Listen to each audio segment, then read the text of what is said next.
বিসমিল্লাহির রহমানির রহিম। আসসালামু আলাইকুম। বিআরএসসি অনলাইন স্কুলের পক্ষ থেকে আমি স্বাগতম জানাচ্ছি সবাইকে।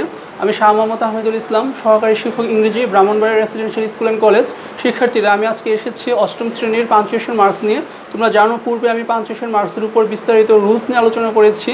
তো আজকে আর রুলসে যাচ্ছি না, আজকে আমরা বুট কোশ্চেনগুলো সলভ করব। আশা করি সবাই মনোযোগ দিয়ে শুনলে ভালো করে বুঝতে পারবে এবং বাসায় তোমরা সেই অনুযায়ী প্র্যাকটিস করবে। তো চলো আমরা আমাদের লেসনে চলে যাই। So let's get started with lesson. শিক্ষার্থীরা, আমরা ঢাকা বোর্ড 18 সাল থেকে শুরু করছি। তো আমরা প্রথমেই পাঞ্চুয়েশন মার্কস হিসেবে যে প্যাসেজটা আসবে এটা আমাদের প্রথমে ভালো করে পড়তে হবে। তো আমরা মনে করি যে পাঞ্চুয়েশন মার্ক তথা যে কোনো গ্রামার আনসার করতে গেলে আমাদের বুঝি শুধু গ্রামারের রুলস জানলেই বুঝি হবে, বিষয়টা কিন্তু আসলে সেরকম নয়।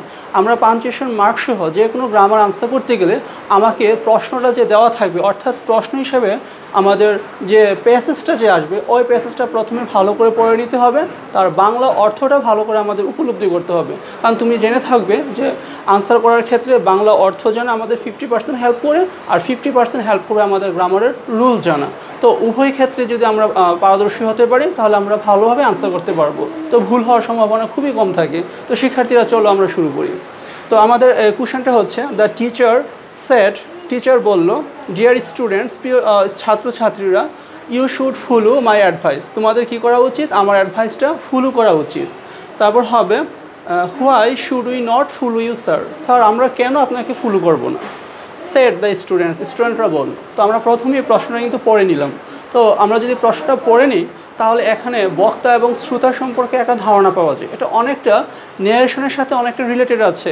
আমরা জানি যে ন্যারেশনের যে কোশ্চেনটা আর পাঞ্চুয়েশন মার্কসের আনসারটা কিন্তু সেম। আমি আবার বলছি, ন্যারেশনের কোশ্চেন আর পাঞ্চুয়েশন মার্কসের আনসারটা সেম। এজন্য আমাদের ন্যারেশনের কিছু কথাবার্তা এখানে এসে যাবে। তো তোমাদের যারা ন্যারেশন পড়ে ফেলছে তারা বুঝতে একটু সুবিধা হবে। তো এখানে প্রথমে প্যাসেজটি পড়ে নিব, এর বাংলা অর্থটা বোঝার চেষ্টা করব। বক্তা এবং শ্রোতা, অর্থাৎ কে কথা বলছে, কার সাথে কথা বলছে, অর্থাৎ কোন দুই ব্যক্তির মধ্যে কথা হচ্ছে, সেই সম্পর্কে আমরা প্রথমেই একটা ধারণা নেওয়ার চেষ্টা করব। তাহলে আমাদের আনসার করতে সুবিধা হবে। আচ্ছা, তো আর আমরা দ্য টিচার সেড, টিচার বলল। তো তুমি দেখো এখানে সেড ভার্বের পরে একটা কমা আছে। একটু উত্তরে এবার চলে আসো, আনসারে চলে আসো। দেখো দ্য টিচার সেড, সেডের পরে কিন্তু একটা কমা চলে আসছে। আচ্ছা, এবার ডিয়ার থেকে ইনভার্টেড কমা শুরু হয়ে গেছে, আর ইনভার্টেড কমার ভিতরে প্রথম অক্ষর ডি বড় হাতের আছে। তো কেন এমনটা হলো আমি একটু এক্সপ্লেন করছি। তুমি জানো, যখন বক্তা তার নিজের মুখে কথাটা বলবে, যখন বক্তা কোনো কিছু তার নিজের মুখে বলে তখন এটা সাধারণত ডিরেক্ট স্পিচে থাকে। আর বক্তা নিজের মুখে যখন কথাটা বলবে, এটাকে যখন আমরা কোনো পরিবর্তন না করে, অর্থাৎ বক্তার কথাকে পরিবর্তন না করে অবিকল বা হুবহু সেইভাবে যদি আমরা রাখি, এটাকে আমরা কিসে রাখবো? ডিরেক্ট স্পিচ বা প্রত্যক্ষ উক্তিতে রাখবো আমরা। তো সেই ক্ষেত্রে একদম সহজ করে বললে হয়, বক্তার মুখের কথাকে পরিবর্তন না করে অবিকল বা হুবহু সেইভাবে রাখলে, যেভাবে বক্তা তার নিজের মুখে বলেছিল সেইভাবে রাখলে বক্তার এই বক্তব্য বা মুখের কথাকে আমরা অবশ্যই এই ইনভার্টেড কমার ভিতরে রাখবো। তার টিচারের কথাটা হচ্ছে, dear students, you should follow my advice, dear স্টুডেন্টরা তোমাদের উচিত হবে আমার অ্যাডভাইসটা কী করা? অনুসরণ করা। তো dear students, you should follow my advice, এটা কিন্তু অ্যাকচুয়ালি তোমারও মুখের কথা না, আমারও মুখের কথা। এটা কার মুখের কথা? টিচারের মুখের কথা। এখন টিচার নিজে যেভাবে নিজের মুখে বলেছিল সেইভাবে রাখার জন্য, অর্থাৎ বক্তার বক্তব্যকে আমরা কী করব? ইনভার্টেড কমার ভিতরে বন্দি করব। আচ্ছা, আর ইনভার্টেড কমাটা সাধারণত শুরু হয় অনেকটা 66-এর মতো এবং শেষ হবে অনেকটা 99-এর মতো। আর ইনভার্টেড কমাকে বলা হয় উদ্ধৃতি চিহ্ন, আমরা আগে এগুলো জেনেছি। তো এখানে যেখান থেকে বক্তার বক্তব্য শুরু হবে সেখান থেকে ইনভার্টেড কমা শুরু হবে, যেখানে গিয়ে বক্তার বক্তব্য শেষ হবে সেখানে গিয়ে ইনভার্টেড কমাও শেষ হবে। আর আমরা জানি, তো দ্য টিচার্সের, টিচার বলল, টিচারের বক্তব্য শুরু হয়েছে ডিয়ার স্টুডেন্টস থেকে। এখন ডিয়ার থেকে ইনভার্টেড কমা শুরু হবে, আর ইনভার্টেড কমার ভিতরে প্রথম বর্ণটা অবশ্যই বড় হাতে হবে। আচ্ছা, এবার টিচারের পরের বক্তব্য দেখি, why should we not follow you sir, sir আমরা কেন আপনাকে ফলো করব না? একটু খেয়াল করে দেখো, টিচার প্রথমে বলল তোমাদের উচিত হবে আমার অ্যাডভাইসটা ফলো করা। এর পরের বক্তব্যটা হচ্ছে আমরা কেন আপনাকে ফলো করব না। তার মানে দ্বিতীয় বক্তব্যটা আমরা কেন আপনাকে ফলো করব না, এটা নিশ্চয়ই টিচারের কথা না, এটা অবশ্যই স্টুডেন্টসের কথা। তো প্যাসেজটা পরে অর্থ উপলব্ধি করলে বোঝা যাবে কোনটা আসলে কার বক্তব্য। তো যেহেতু why should we not follow you sir, এটা টিচারের কথা না, এটা অন্য কারুর মুখের কথা। এজন্য এটাকে কী করতে হবে? আলাদা ইনভার্টেড কমার ভিতরে রাখতে হবে। অর্থাৎ একই ব্যক্তির বক্তব্য একটা ইনভার্টেড কমার মধ্যে আর অন্য ব্যক্তির বক্তব্য আলাদা ইনভার্টেড কমার মধ্যে থাকবে। তাহলে হোয়াই থেকে স্টুডেন্টদের বক্তব্য শুরু, এজন্য হোয়াই থেকে ইনভার্টেড কমাও শুরু। ইনভার্টেড কমার ভিতরে প্রথম বর্ণ ডাব্লিউ বড় হাতের হবে। Why should you not follow sir, আমরা কেন আপনাকে অনুসরণ করব না, এটা প্রশ্নবোধক বাক্য, লাস্টে অবশ্যই কোয়েশ্চেন মার্ক বা নোট অফ ইন্টারোগেশন দিতে হবে এবং বক্তব্য শেষ ইনভার্টেড কমা শেষ করতে হবে। আর আমরা জানি বাক্যে স্যার বাক্যের শুরুতে থাকলে স্যারের পরে কমা হয়, স্যার বাক্যের শেষে থাকলে স্যারের আগে কমা হয়। আচ্ছা, আরেকটা বিষয় হচ্ছে, এখন আমি তোমাদের একটু শর্টকাট বলে দিব যে অনেকে বুঝতে পারে না, স্যার অনেক সময় দেখি যে আনসার ইনভার্টেড কমা থাকে না, আবার অনেক সময় দেখি আনসার ইনভার্টেড কমা থাকে, এটা তারা খুবই কনফিউজড হয়েছে স্টুডেন্টরা। এটা একদম শর্টকাটে যদি বুঝিয়ে দেয় তাহলে ব্যাপারটা হবে এরকম, তোমরা যদি দেখো সাবজেক্টের উপরে থাকে set, teacher said, father set, he set, I set, অর্থাৎ সাবজেক্টের উপরে সেট থাকলে অথবা আস্ক থাকলে অথবা ট্যাল বা টুল থাকলে তো আমরা সাধারণত এই কথাগুলোর পরে কি হয় ইনভার্টেড কমা শুরু হয়ে যায়। এটা আমরা সংক্ষেপে বাচ্চাদের মনে রাখার জন্য বলে থাকি, যেমন হতে পারে এখানে teacher said, I said, he said, father said, you said, সেটের পরিবর্তে ট্যাল বা টুল হতে পারে, এখানে আস্কড হতে পারে। তো এইভাবে যদি কোনো বাক্য শুরু হয় তুমি মনে করবা যে সেটের পরে কী আছে, কোনো বক্তব্য আছে, আর বক্তব্যটা আমাদের অবশ্যই ইনভার্টেড কমা দিয়ে শুরু করতে হবে। আর এখানে টিচারের প্রথম বর্ণটি ছোটো হাতের ছিল, আমরা সবাই জানি প্রথম বর্ণটা কী হয়, বড় হাতের হয়। তো আশা করি বুঝতে পেরেছো। এবার আমরা পরবর্তী বুট কোশ্চেনে চলে যাচ্ছি। পরবর্তী বুট কোশ্চেনে চলে আসলাম রাজশাহী বোর্ড 18 সাল থেকে। তো আমরা প্রথমে প্যাসেজটা পড়ব। Do you think it is easy to pass English, তুমি কি মনে করো ইংরেজিতে পাস করা খুবই ইজি? সেট তালহা, তালহা বলল। নো সেট তাবাসসুম, তাবাসসুম বলল যে না।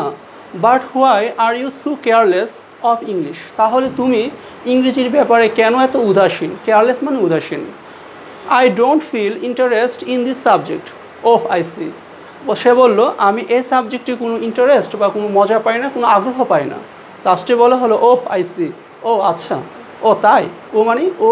আর আইসি অর্থ কিন্তু এখানে আমি দেখছি না, আইসি অর্থ হবে যে ও বুঝেছি বা ও আচ্ছা এরকম। তো যাই হোক, আমরা প্রথমে প্যাসেজটা পড়ে বুঝে নিলাম যে এখানে তালহার সঙ্গে আমার কথা হচ্ছে। প্রথমে প্যাসেজটা পড়ে বক্তা এবং শ্রোতার ধারণাটা বুঝে নিব কোন দুই ব্যক্তির মধ্যে কথা হচ্ছে। তো তালহার সঙ্গে যেহেতু আমার কথা হচ্ছে, এখন আমাকে আইডেন্টিফাই করতে হবে কোন কথাটা তালহার বক্তব্য আর কোনটা আমার বক্তব্য। তালহার বক্তব্য থাকবে আলাদা ইনভার্টেড কমার মধ্যে আর আমার বক্তব্য থাকবে আলাদা ইনভার্টেড কমার মধ্যে।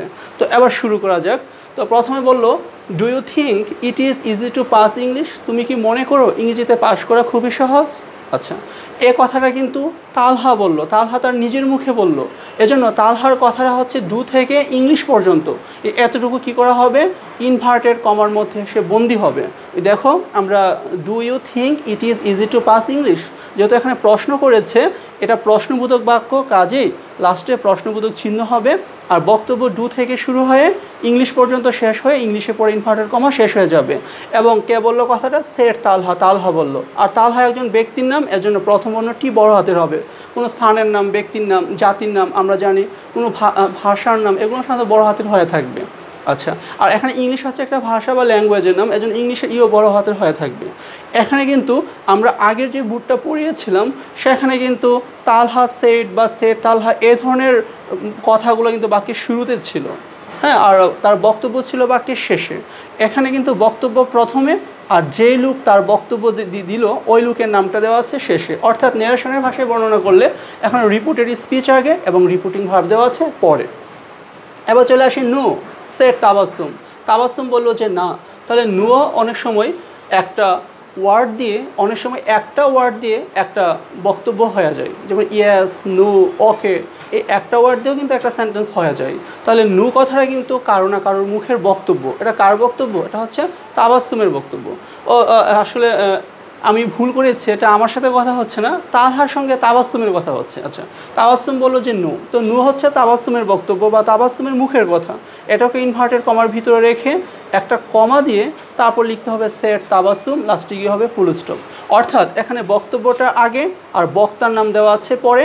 নেরেশনের ভাষায় বললে রিপোর্টেড স্পিচ আগে, রিপোর্টিং ভার্বের অংশ পরে। এজন্য রিপোর্টেড স্পিচ এবং রিপোর্টিং ভার্ব এর মধ্যে একটা কমা দিতে হয়, বা বক্তব্যের পরে বক্তার নাম, এজন্য মধ্যে একটা কমা হবে। এবার চলে আসি আমরা বার্থ থেকে নতুন বক্তব্য শুরু হয়েছে। But why are you so careless of English, কিন্তু তুমি ইংরেজির ব্যাপারে কেন এত উদাসীন? এটা কারো না কারোর মুখের কথা। আমাকে আইডেন্টিফাই করতে হবে এটা কি আসলে তালহার মুখের কথা নাকি তাবাসসুমের মুখের কথা। তো বলছে কিন্তু তুমি ইংরেজির ব্যাপারে কেন এত উদাসীন। তো যাই হোক, এটা যার মুখের কথাই হোক, তার কিন্তু নাম এখানে দেওয়া নেই।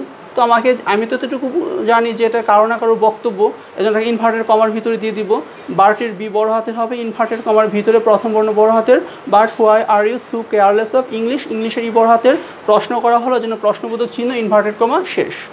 এবার লাস্টে বলছে যে I don't feel interest in this subject, আমি এই সাবজেক্টে কী করি না, কোনো আগ্রহ বা কোনো মজা পাই না। তো এ কথাটা বললো যে তোমার হ্যাঁ, তো বললো এখানে আই থেকে ইনভার্টেড কমা শুরু হবে এবং তোমার ডোন্টের মধ্যে একটা অ্যাপোস্ট্রফি আছে, এখানে এন উটি নট, উর পরিবর্তে অ্যাপোস্ট্রফি দিয়ে সংক্ষেপে লেখা হলো I don't feel interest in this subject, আমি এই সাবজেক্টে কোনো আগ্রহই পাই না, সে বললো। তারপর লাস্টে বলা হলো যে ও আইসি, ও তাই। আর আমরা জানি ও আইসি হচ্ছে আরেকজনের বক্তব্য, এজন্য এটা কী করতে হবে, আলাদা ইনভার্টেড কমার মধ্যে রাখতে হবে, আর ওর পরে অবশ্যই কমা দিতে হবে। আচ্ছা, তো এখন আইসির পরে ফুল স্টপ দিয়ে ইনভার্টেড কমা শেষ করতে হবে। তো আমি একটু বলিনি এই যে প্রথম বক্তব্যটা ছিল do you think it is easy to pass English, এটা ছিল তালহার বক্তব্য। পরেরটা ছিল নু ছিল তাবাসসুমের বক্তব্য। But why are you so careless, এটা ছিল তালহার বক্তব্য। তারপর আই ডোন্ট ফিল ইন্টারেস্ট, ওটা ছিল তাবাসসুমের বক্তব্য। লাস্টে ও আইসি, এটা ছিল আবার তালহার বক্তব্য। তাহলে আমরা বক্তব্যগুলোকে আইডেন্টিফাই করতে হবে কোনটা কার বক্তব্য, এবং বক্তব্যগুলোকে অবশ্যই ইনভার্টেড কমার মধ্যে রাখতে হবে। চলে যাচ্ছে আমরা পরের বুট কোশ্চেনে।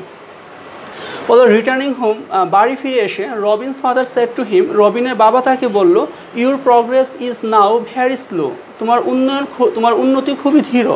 You are always seen with a group of friends, তোমাকে সবসময় একদল বন্ধুদের সঙ্গে দেখা যায়। অনেকটা যেমনটা হয়ে থাকে, আমরা দেখি না যে স্টুডেন্টরা অনেক সময় ফাঁকি দিতে চায়, মা বাবা শাসন করে বলে তুমি সবসময় খেলাধুলা নিয়ে ব্যস্ত থাকো, পড়াশোনা নিয়ে ব্যস্ত থাকো না। তো এই ক্ষেত্রেও সেমটাই হলো, রবিন এই ধরনের কাজই করে বেড়াচ্ছিল। তার বাবা তাকে বলল যে তোমাকে সবসময় একদল বন্ধুদের সঙ্গে তোমাকে পাওয়া যায়। তো প্রথমে আমরা বাক্যটা পড়ে বুঝতে পারলাম যে বাড়িতে ফিরে এসে রবিনের বাবা তাকে বলল তার পড়াশোনার উন্নতি ভালো না এবং তাকে নাকি সবসময় একদল বন্ধুদের সঙ্গে পাওয়া যায়। এই যে কথাটা, এটা কিন্তু রবিনের বাবার বক্তব্য, রবিনের বাবার মুখের কথা, কিন্তু এখানে রবিনের কোনো প্রতি উত্তর পাওয়া যায়নি, অর্থাৎ শুধু এখানে একজন বক্তার বক্তব্যই দেওয়া আছে। তো আমরা বক্তব্যগুলোকে অবশ্যই ইনভার্টেড কমার ভিতরে রাখবো। তো আমরা লিখব রিটার্নিং হোম, আর প্রথম বর্ণ আর হবে বড় হাতের। রিটার্নিং হোম, বাড়ি ফিরে এসে Robin's father said to him, রবিনের বাবা তাকে বলল, এখানে হিমের পরে কমা হবে, আর ইউর থেকে আমাদের এখানে বক্তব্য শুরু হবে। ইউর ওয়াই হবে এখানে বড় হাতের। Your progress is now very slow, তোমার উন্নয়ন খুবই ধীর। বাক্যটা শেষ হয়ে গেছে, থামতে হবে, থামলে ফুল স্টপ দিতে হবে, আবার ফুল স্টপের পরে আবার নতুন সেন্টেন্স শুরু হবে, এজন্য সেন্টেন্সের প্রথম বর্ণ বড় হাতের হবে, তোমরা সবাই জানো। তো you are always seen with a group of friends, তোমাকে সর্বদাই একদল বন্ধুর সঙ্গে দেখা যায়। তো এ কথাটাও রবিনের বাবার। যে your progress is now very slow, এটাও রবিনের বাবার কথা। ইউ আর অলওয়েজ সিন, এটাও রবিনের বাবার কথা। অর্থাৎ অনেক সময় একই ব্যক্তির বা একই বক্তার পরপর একের অধিক বক্তব্য থাকতে পারে। যদি একই ব্যক্তির পরপর একের অধিক বক্তব্য থাকে, এই বক্তব্যগুলো কিন্তু একই ইনভার্টেড কমার ভিতরে রাখতে হবে। এই প্রথম বক্তব্যটাও রবিনস ফাদারের, পরের বক্তব্যটাও রবিনের বাবার। এজন্য উভয় দুইটা বাক্যকে, দুইটা সেন্টেন্সকে বা এই উভয় বক্তব্যকে আমরা একই ইনভার্টেড কমার ভিতরে রাখবো। তার বক্তব্য শেষ এখানে ফ্রেন্ডস পর্যন্ত ফুল স্টপ দিয়ে ইনভার্টেড কমা আমাকে শেষ করতে হবে। আশা করি সবাই বুঝতে পেরেছো। তো সবাই ভালো থাকো, সুস্থ থাকো, আল্লাহ হাফেজ।